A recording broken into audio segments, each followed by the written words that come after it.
Hello दोस्तों, आज की क्लास में आप लोग पढ़ेंगे लंबाई मापन की अप्रत्यक्ष विधि के बारे में। इसे बहुत ज़्यादा लंबाई है, बहुत अधिक दूरी है, उसका मापन कैसे करेंगे, इन विधियों के बारे में आज आप लोग इस क्लास में पढ़ेंगे। तो चलिए देखते हैं, आज की क्लास में आप लोगों को पढ़ाते हैं हम स्पेक्ट्रोस्कोपिक मेथड के बारे में, पैरेलक्स मेथड के बारे में, लंबन विधि के बारे में, ट्राइएंगुलेशन त्रिभुजन विधि के बारे में, और कोई खगोलीय पिंड है तो उसका आकार कैसे ज्ञात करेंगे। ये सब चीज़ों के बारे में आप आज इस क्लास में आप लोग पढ़ेंगे। चलिए स्टार्ट करते हैं। इनडायरेक्ट मेथड पढ़ना है।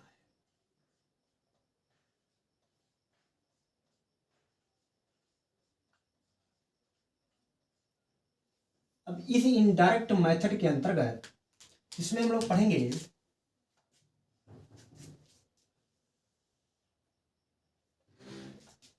फर्स्ट है स्पेक्ट्रोस्कोपिक।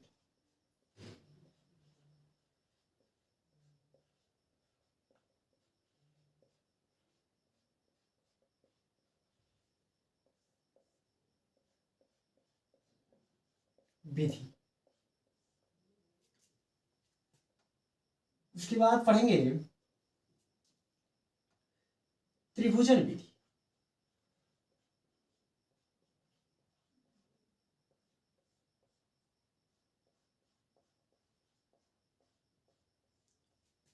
त्रिभुजन विधि के बाद लंबन विधि।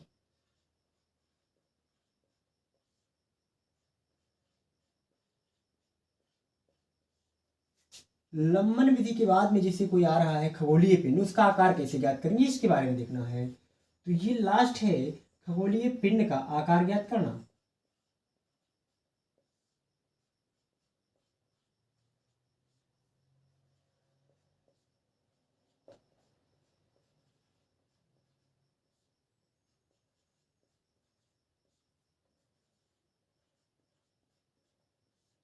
जी, आज इनडायरेक्ट मेथड के अंतर्गत आप लोग इस क्लास में पढ़ेंगे स्पेक्ट्रोस्कोपिक विधि द्वारा मेजरमेंट करना, त्रिभुजन विधि द्वारा मेजरमेंट करना, लंबन विधि द्वारा मेजरमेंट करना, और किसी खगोलीय पिंड का आकार ज्ञात करना। तो आकार कैसे ज्ञात करें, चलिए एक एक करके स्टार्ट करते हैं। जो आप लोगों का स्पेक्ट्रोस्कोपिक विधि है, ये स्पेक्ट्रोस्कोपिक विधि, इस स्पेक्ट्रोस्कोपिक विधि का प्रयोग किया जाता है तारे की दूरी ज्ञात करने के लिए। जैसे कोई तारा है, वह तारा पृथ्वी से बहुत अधिक दूरी पर स्थित है, 100 प्रकाश वर्ष से भी अधिक दूरी पर स्थित है। उसकी दूरी ज्ञात करने के लिए हम लोग प्रयोग करते हैं स्पेक्ट्रोस्कोपिक विधि का प्रयोग करते हैं। ये जो स्पेक्ट्रोस्कोपिक विधि होता है, ये प्रकाशमिति के व्युत्क्रम वर्ग के नियम पर आधारित होता है। प्रकाशमिति का व्युत्क्रम वर्ग नियम ये कहता है कि किसी बिंदु पर प्रदीपन की तीव्रता उस बिंदु से प्रकाश स्रोत के बीच की दूरी के वर्ग के व्युत्क्रमानुपाती होता है। अर्थात देखिए कैसे, ये जो स्पेक्ट्रोस्कोपिक विधि है, इसका जो सिद्धांत है, प्रिंसिपल है, ये प्रकाश मिति के व्युत्क्रम वर्ग नियम पर आधारित है।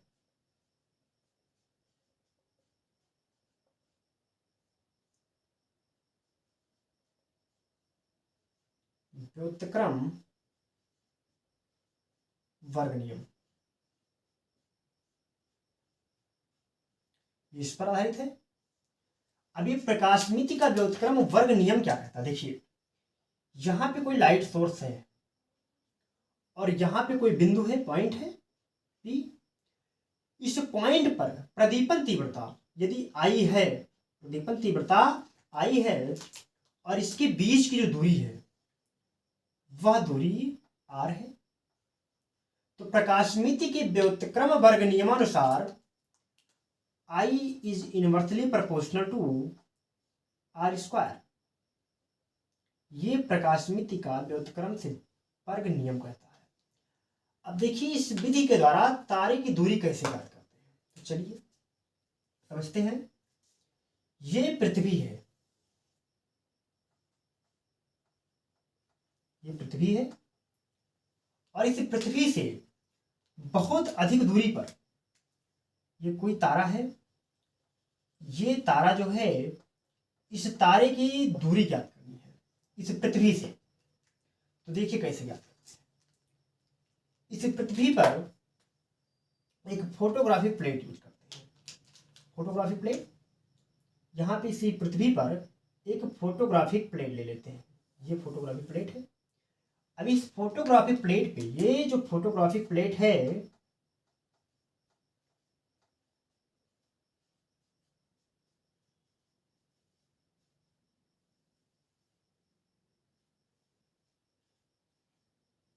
इस फोटोग्राफिक प्लेट पे इस तारे का प्रतिबिंब प्राप्त करते हैं। तो इस तारे का प्रतिबिंब जो है वो प्रतिबिंब है, ये तारे का प्रतिबिंब है। और इस प्रतिबिंब की प्रदीपन तीव्रता जो है वह I1 है। और इसके बीच की जो दूरी है, तारे से पृथ्वी के बीच की जो दूरी है वह दूरी R1 है। दूरी R1 है। इसी स्थिति में एक कोई दूसरा तारा है,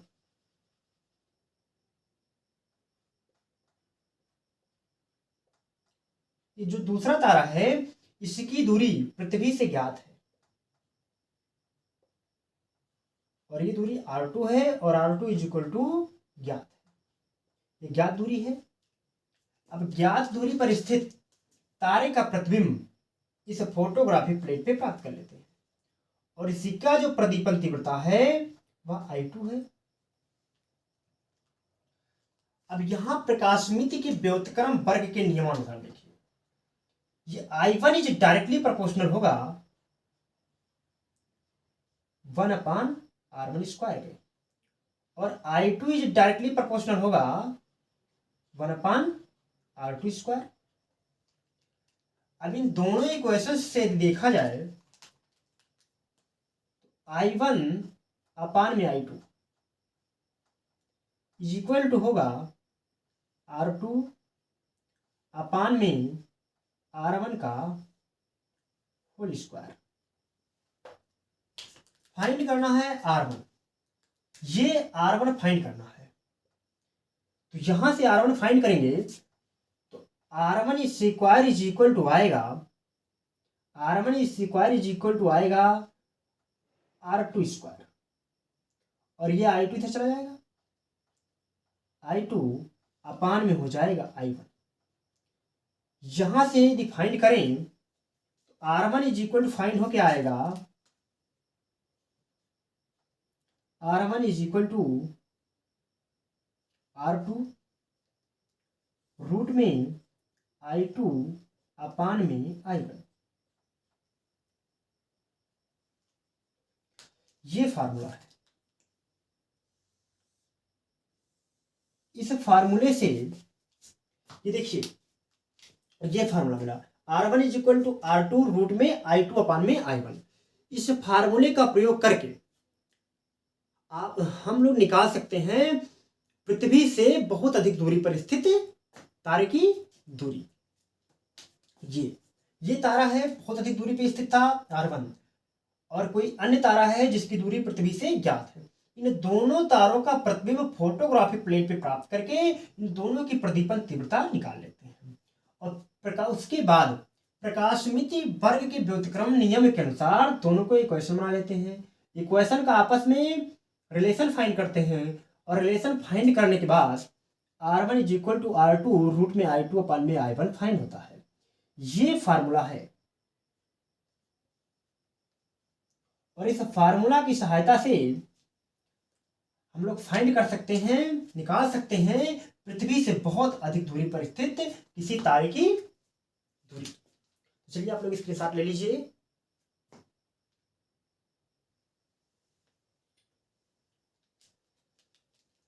ठीक है, अब चलिए इसके बाद देखते हैं त्रिभुजन विधि के बारे में।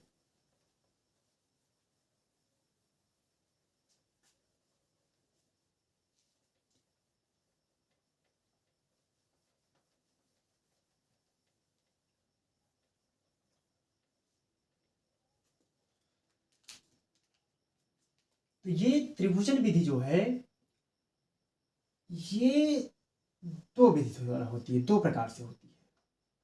इसका प्रयोग दो जगहों पे कर सकते हैं। एक ज्ञात दूरी पर स्थित ऊंचाई ज्ञात करने के लिए,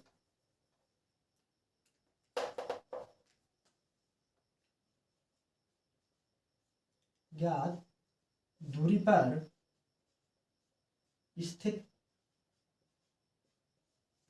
ऊंचाई ज्ञात करने के लिए,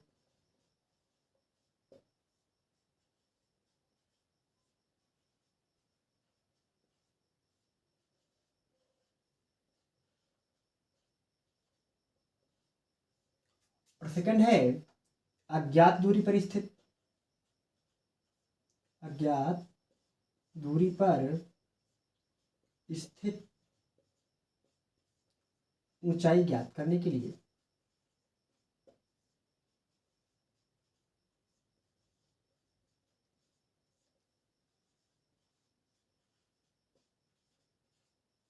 देखिए, जो त्रिभुजन विधि होती है, इस त्रिभुजन विधि का प्रयोग करते हैं किसी ऊंचाई को ज्ञात करने के लिए। अब ऊंचाई, कोई जो ऊंचाई है वो ज्ञात दूरी पर स्थित है और कोई अज्ञात दूरी पर स्थित है। उन दोनों विधि का प्रयोग करके आप लोग ज्ञात कर सकते हैं। अगर ज्ञात दूरी पर स्थित है तो इस विधि का प्रयोग करते हैं, और अज्ञात दूरी पर है तो इस विधि का प्रयोग करते हैं। तो चलिए देखिए इसमें कैसे फाइंड करते हैं। जैसे ये कोई ऊंचाई है, ए बी कोई ऊंचाई है, इस ऊंचाई का मान ज्ञात करना है।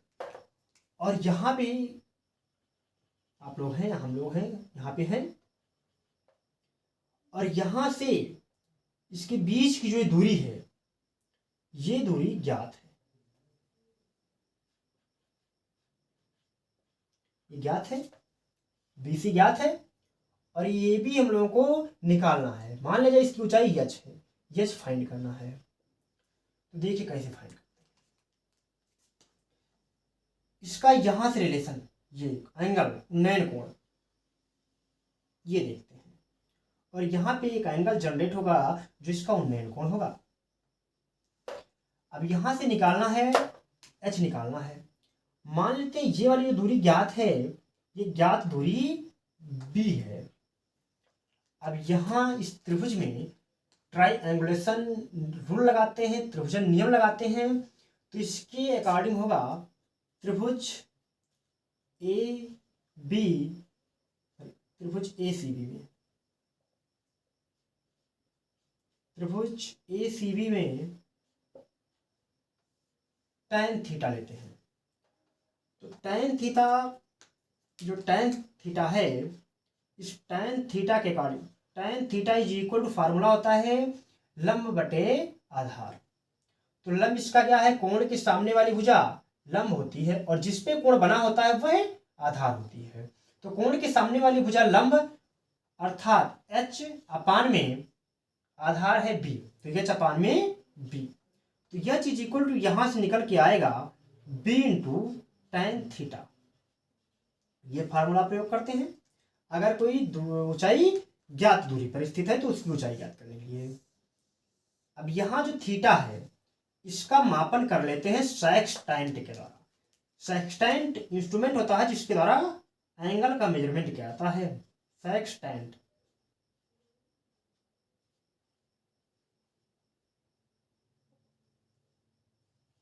ये सेक्सटेंट के द्वारा थीटा का मापन कर लिया जाता है। तो ये हुआ ज्ञात दूरी पर स्थित किसी ऊंचाई को ज्ञात करने के लिए। अभी कोई अज्ञात दूरी पर स्थित है तो देखिए कैसे। जैसे ये कोई ऊंचाई है, ये ए बी कोई ऊंचाई है, और ये A B is equal to H मान लिया जाए है, और इसी एच का मान ज्ञात करना है। यहां पे कोई पॉइंट है, कोई पॉइंट पी है, इस पॉइंट पी से इसके बीच की दूरी ज्ञात नहीं है। ये जो आधार है इसका, ये ज्ञात नहीं है। देखिए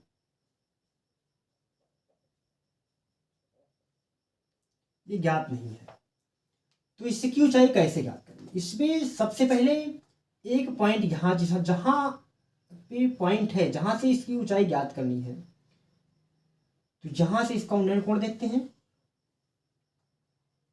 ये होगा θ1 और इसकी कुछ दूरी बाद ये दूरी मेजरमेंट कर लेते हैं और यहां से इसका उन्नयन कोण देखा जाता है, ये θ2 है और ये पॉइंट है D।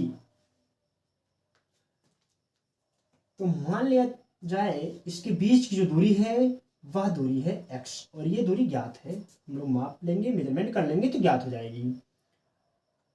और ये टोटल दूरी जो है वह PD प्लस BD के इक्वल होगा। देखिए यहां क्या नियम लगाते हैं, यूज करेंगे सबसे पहले त्रिभुज APB में, त्रिभुज APB में, तो त्रिभुज APB में जब चलेंगे तो निकल करके आएगा cot theta, cot θ1 is equal to होगा आधार बटे लंब, cot theta is equal to आधार बटे लंब। इसका आधार है PB, PB अपान में लंब है AB, PB का मान PB है तो cot θ1 is equal to PB upon में H हो जाएगा। Equation number first. अगेन क्या करते हैं, त्रिभुज ADB लेते हैं, त्रिभुज ADB लेते हैं, त्रिभुज ADB, त्रिभुज ADB से निकल करके आएगा cot θ2 इज इक्वल टू आधार बटे लंब, तो आधार क्या है BD है और बटे लंब है इसका H। Equation number 2। इसमें करना ये है इक्वेशन फर्स्ट से इक्वेशन सेकंड माइनस कर देना है, equation first minus equation second. जैसे ही माइनस करेंगे तो यह आएगा cot θ1 minus cot θ2 is equal to ये PB अपान में H है माइनस BD अपान में H हो जाएगा, BD अपान में H। ये दोनों का हर बराबर है, इसको माइनस कर लेंगे तो cot θ1 minus cot θ2 is equal to PB minus BD upon में होगा H। अब यहां से देखिए आप लोग, यदि इस PB में से ये BD माइनस कर दें तो क्या बच जाएगा, PD बच जाएगा। तो यहां से cot θ1 minus cot θ2 is equal to बच जाएगा PD अपान में H के। अब PD मेजरमेंट कर लेंगे, X पता है तो cot θ1 minus cot θ2 is equal to X upon में H हो जाएगा। यहां से H निकालें तो आएगा H is equal to X upon में cot θ1 माइनस cot θ2। ये फार्मूला है। इस फार्मूले का प्रयोग करके अज्ञात दूरी पर स्थित ऊंचाई ज्ञात कर सकते हैं। H is equal to X upon में cot θ1 माइनस cot θ2। देखिए एक त्रिभुजन विधि है, त्रिभुजन विधि द्वारा किसी ऊंचाई को ज्ञात कर सकते हैं। यदि ज्ञात दूरी पर स्थित कोई ऊंचाई है तो इस फार्मूले का प्रयोग करके ज्ञात कर सकते हैं, और अगर अज्ञात दूरी पर स्थित है तो इस फार्मूले का प्रयोग करके ऊंचाई ज्ञात की जा सकती है। यहाँ पे भी जो एंगल है θ1 और θ2 इसका मेजरमेंट सेक्सटेंट के द्वारा कर लेते हैं। सेक्सटेंट जो होता है एक प्रकार का कोण मापने का यंत्र होता है, एंगल मेजरमेंट जो है इंस्ट्रूमेंट होता है। चलिए आप लोग स्क्रीनशॉट ले लीजिए इसका भी।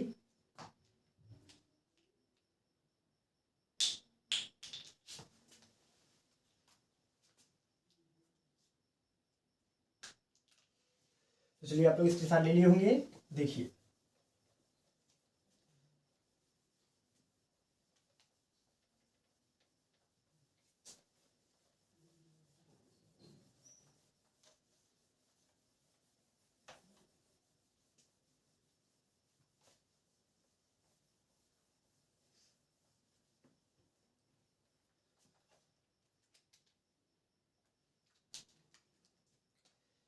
इसके बाद पढ़ेंगे लंबन विधि के बारे में।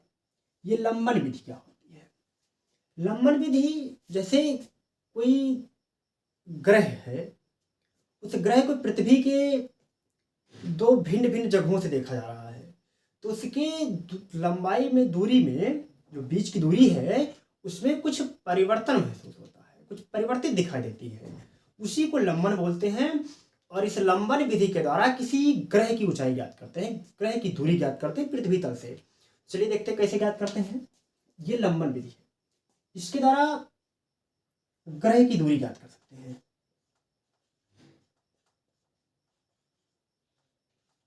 ये ग्रह की दूरी ज्ञात करता है। लंबन विधि वास्तव में क्या होता है देखिए, इस लंबन विधि के बारे में जब पढ़ेंगे आप लोग, तो लंबन विधि क्या होता है देखिए। जैसे ये पृथ्वी है, जहां पे ग्रह है, कोई ग्रह है, इसको हम लोग देख रहे हैं। पृथ्वी के दो भिन्न भिन्न जगहों से, यहां से देखे और यहां से देखे, तो इसके बीच जो परिवर्तन होगा, परिवर्तित दिखाई देगी दूरी, वही लंबन होता है। और ये जिसकी देख रहे हैं, जहां से दो स्थितियों, ये व बी से देख रहे हैं, ये व बी जो होगा, इसके बीच की जो दूरी होगी, ये दूरी कहलाएगी आधारक। और यहां पे जो एंगल जनरेट होगा, कोण बनेगा, वह कोण कहलाएगा लंबन कोण।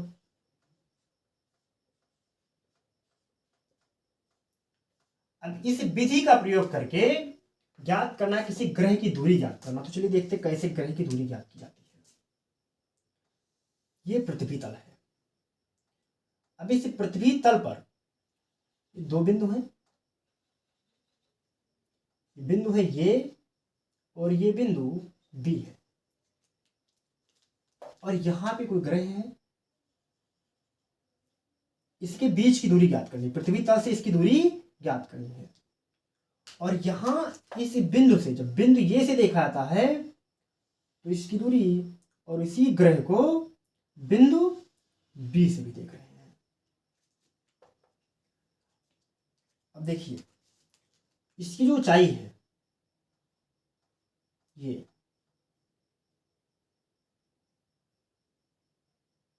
ये ऊंचाई h है। अब इसको कैसे ज्ञात करेंगे, चलिए देखते हैं। इसका ये कोण होगा, एंगल होगा। इसे मापने के लिए इसकी दूरी जो ज्ञात करनी है, इसके बीच की जो दूरी फाइंड करनी है, वो कैसे फाइंड करते हैं, तो चलिए देखते हैं। इसे ज्ञात करने के लिए मान लेते कोई एक तारा है, बहुत दूर स्थित है, कोई तारा है, उसे पॉइंट ए से पॉइंट बी से जिसे देखते हैं तो सब कुछ समांतर माना जा सकता है। ये इसके समांतर मान सकते हैं। ये देखिए दूरी है ये, और ये यहां से देखा जा रहा है, तो ये दोनों आपस में समांतर है। यहां पे और यहां पर जो कोण बन रहा है, θ1 यहां मान लिया बन रहा है, और यहां पे θ2 बन रहा है। तो ध्यान से समझिए, इस पॉइंट ए पर और पॉइंट बी पर, पॉइंट ए और पॉइंट बी पर खगोलीय दूरदर्शी के द्वारा, खगोलीय दूरदर्शी के द्वारा θ1 का और θ2 का मान ज्ञात कर लेते हैं। तो ये कोण जिसे भुजा समांतर है, तो ये वाला एंगल भी होगा θ1, और ये एंगल होगा θ2। तो टोटल एंगल जो है वह θ1 प्लस θ2 के इक्वल होगा, और ये लंबन कोण होगा।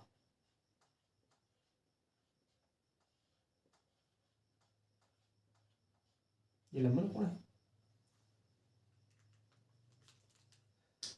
अब ये जो देख रहे हैं पृथ्वी तल से, ये दूरी s है, और ये वाली दूरी भी हम लोग मान ले रहे हैं s है। तो चलिए यहां से फार्मूला फाइंड करते, देखिए ध्यान से समझिए।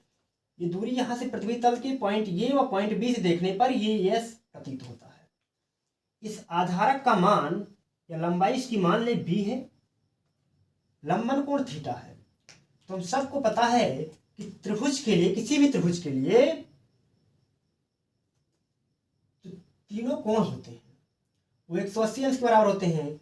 लेकिन यदि इस पॉइंट को, ये जो पॉइंट है, इस पॉइंट को केंद्र मान लिया जाए और इसे त्रिज्या मान लिया जाए। पी पॉइंट मान करके एपी को त्रिज्या मान लिया जाए और एक वृत्त ड्रा कर दिया जाए, एक सर्कल ड्रा कर दिया जाए। तो जैसे वृत्त खींचेंगे तो उसके लिए ए बी हो जाएगा चाप और एपी हो जाएगी त्रिज्या। एपी हो जाएगी त्रिज्या। तो किसी भी वृत्त में, जैसे ये वृत्त है, इस वृत्त में ये बना हुआ है, ये पॉइंट पी है, इसे पॉइंट पी नाम दे दिए। ये पॉइंट ये है, ये पॉइंट बी है, ये लंबन कोण थीटा है। तो इस वृत्त के अकॉर्डिंग चलिए, ये चाप बन रहा है, इसमें ए बी क्या है, चाप हो गया। ये त्रिज्या है तो A B is equal to त्रिज्या ले लीजिए। तो कोण बराबर होता है चाप बटे त्रिज्या।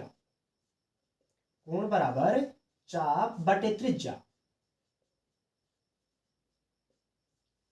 यहां से निकालें तो कोण थीटा है, थीटा इज इक्वल टू चाप बी बटे त्रिज्या S. S is equal to निकल करके आएगा बी अपान में थीटा। तो इस फार्मूले से हम लोग चलते हैं। यहां देखिए, ये लंबन कोण जो है वो थीटा 1 प्लस थीटा 2 है। इसके बीच की जो दूरी है, ये इसके बीच की दूरी मान लिया जाए b है। यदि इसके बीच की दूरी b है, थीटा 1 भी ज्ञात है, थीटा 2 भी ज्ञात है और निकालना है s। तो इस फॉर्मूले से कंपेयर करिए, यस इज इक्वल टू चाप बटे कोण। तो चाप है बी, तो बी अपान में लंबन कोण कितना है, थीटा 1 प्लस थीटा 2। अर्थात किसी भी पृथ्वी से किसी भी ग्रह की ऊंचाई ज्ञात करने के लिए फार्मूला यूज करेंगे, सूत्र प्रयोग करेंगे, S is equal to B upon में थीटा 1 प्लस थीटा 2। जहां पे या जहां बी जो है वह पृथ्वी तल पर स्थित दो बिंदुओं से जहां से देखा जाता है, उन दोनों बिंदुओं के बीच की दूरी है और थीटा 1 प्लस थीटा 2 लंबन कोण है। तो इस विधि का प्रयोग करके किसी ग्रह की दूरी ज्ञात कर सकते हैं। तो चलिए आप लोग स्क्रीनशॉट लीजिए इसका भी।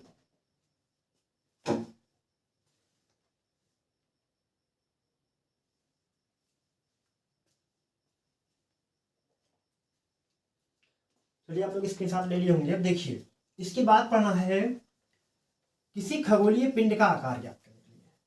कैसे किसी खगोलीय पिंड का आकार ज्ञात करेंगे, इसके बारे में पढ़ना है।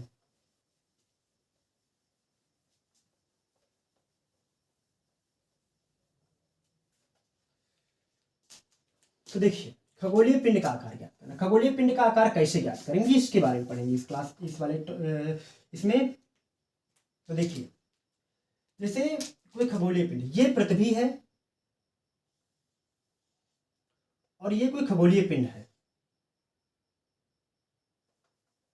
ये कोई खगोलीय पिंड है।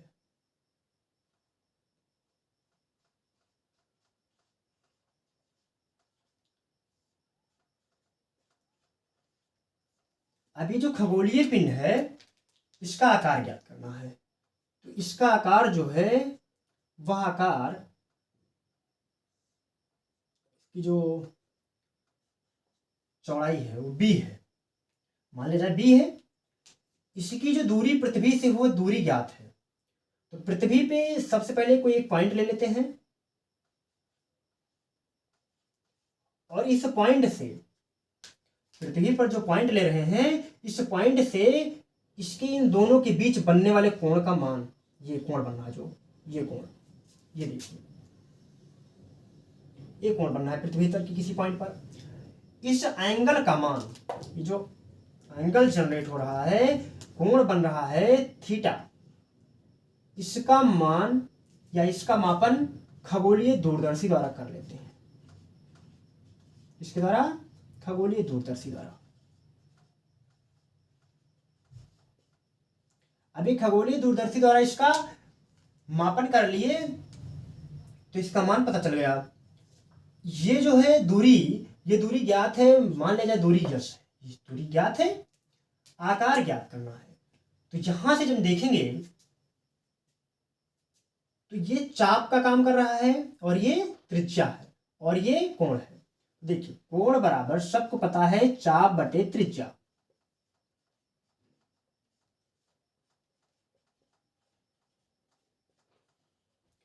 तो कोण जो यहाँ पे जनरेट हो रहा है, कोण बन रहा है, वह कोण है थीटा इज इक्वल टू चाप है बी बटे त्रिज्या है S. B is equal to होगा थीटा इंटू एस, अर्थात खगोलीय पिंड का आकार ज्ञात करने के लिए इस फार्मूले का प्रयोग करते हैं, B is equal to theta into S. तो चलिए आप लोग इसका स्क्रीनशॉट ले लीजिए। तो ठीक है, आप स्क्रीनशॉट ले लिए होंगे। तो देखिए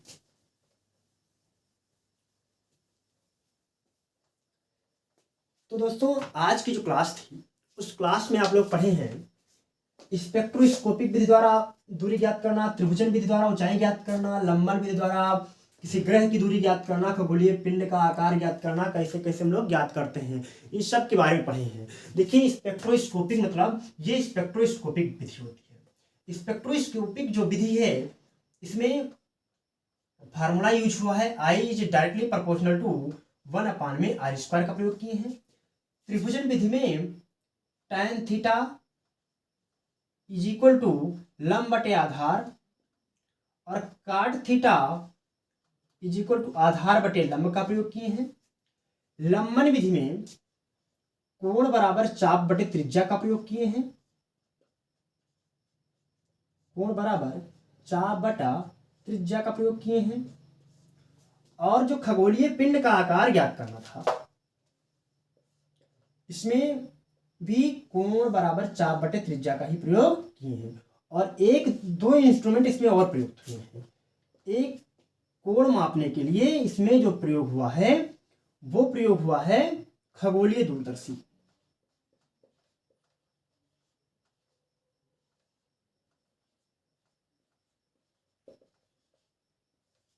और त्रिभुजन विधि में कोण मापने के लिए प्रयोग किए थे सेक्सटेंट।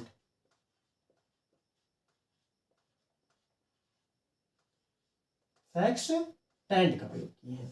तो ये इतने इंपॉर्टेंट पॉइंट हैं इनडायरेक्ट मेथड में स्पेक्ट्रोस्कोपिक विधि, त्रिभुजन विधि, लंबन विधि और खगोलीय पिंड का आकार ज्ञात करना। इस सब में जब हम लोग पढ़े तो स्पेक्ट्रोस्कोपिक विधि में फार्मूला यूज हुआ I is directly proportional to 1/r square. त्रिभुजन विधि में प्रयोग हुआ tan theta is equal to लंब बटे आधार, cot theta is equal to आधार बटे लंब। लंबन विधि में प्रयोग हुआ कोण बराबर चाप बटे त्रिज्या और खगोलीय पिंड में भी कोण बराबर चाप बटे त्रिज्या का प्रयोग किए हैं और खगोलीय दूरदर्शी के द्वारा कोण का मापन किए हैं। अब इसकी बाद वाली क्लास में आप लोग पढ़ेंगे द्रव्यमान का मापन कैसे करते हैं, मेजरमेंट ऑफ मास के बारे में आप लोग पढ़ेंगे।